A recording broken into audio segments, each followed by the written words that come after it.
It was one of the most controversial decisions taken in the CIA's history, to subject terrorist suspects to what the agency called enhanced interrogation techniques, for what nearly everyone else calls torture.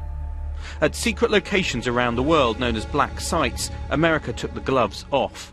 Interrogators used methods like waterboarding, simulated drowning, to get America's enemies to spill their secrets. This man says he could have stopped it before it all began. John Rizzo was the CIA's top lawyer who signed off on the program. If I had said, this is crazy and it's going to get us in huge trouble, it's a huge risk, we shouldn't do it, we should just kill this right now before it gets started, that would have held. I'm sure of that. Why didn't you stop it? Why did you sign off on those techniques? The country and the agency was just consumed with the fear and the dread that another attack was coming on the homeland. John Rizzo joined the CIA as a young lawyer in 1975. Here he's photographed by a foreign intelligence service on an overseas mission. He was the go-to man for spies who wanted to know if their most controversial operations were legal or not. He rose to become general counsel, the CIA's most senior lawyer, in the years after 9/11. Now retired, he's defending the decisions he and America's leaders took in their fight against Al-Qaeda. After the September the 11th attacks, the US began to round up high-value suspects. The first major catch in March 2002 was Abu Zubaydah, seen as a key planner and organizer of Al-Qaeda's operations.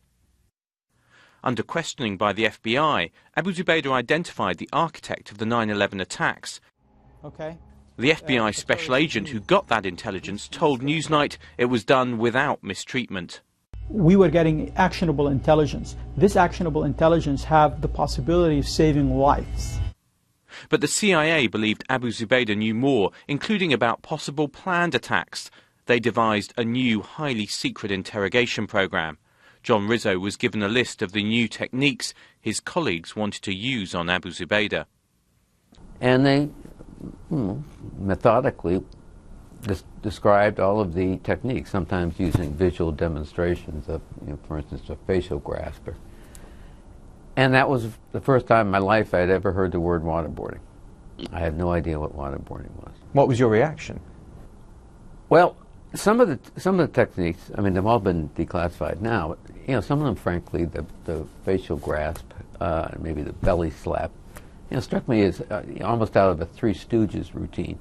But others, especially waterboarding, and also the sleep deprivation technique they were describing, which would involve extended periods of time without sleep. Frankly, they struck me as something terrifying.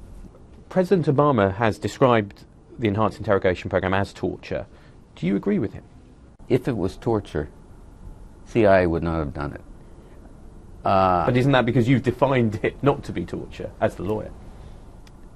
Well, yeah, I have interpreted, and more importantly, the highest legal authority in the executive branch interpreted it as not constituting the legal definition of torture. But now almost everyone else seems to think it is.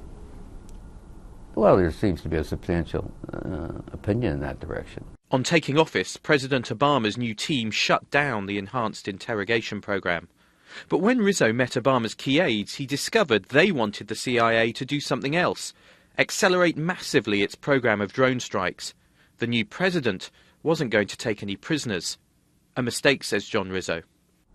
Killing a source of information should be the last resort, not the first resort. The whole program, the whole enhanced interrogation program, the whole secret prison program was designed to elicit information from high-level terrorists that could not be acquired by any other means. That's what it was about. That's why these people, there were great pains made to capture these people, keep them alive, and get them to talk. They're not going to talk if you blow them out of the sky from 15,000 feet. But the eliciting of information through waterboarding damaged America's reputation abroad and angered some at home. It was simply too much for many to stomach. Immoral, many felt. Illegal, some said. But the lawyer who had to authorize that decision is unrepentant. it's not easy. It's not an easy job to have, to be a lawyer for an intelligence agency. Involved moral conundrums and quandaries? Yeah. Were there moral issues for you in trying to work this out, or was it a practical legal issue? No, it was moral issues. I mean, you know, in that walk I took around the building after I was the techniques were first described to me in early 2002. And I first saw it. I can't believe I'm even considering this. But you said yes. I did say yes, and it wasn't easy. But I mean, to this day, I don't think I had any other choice.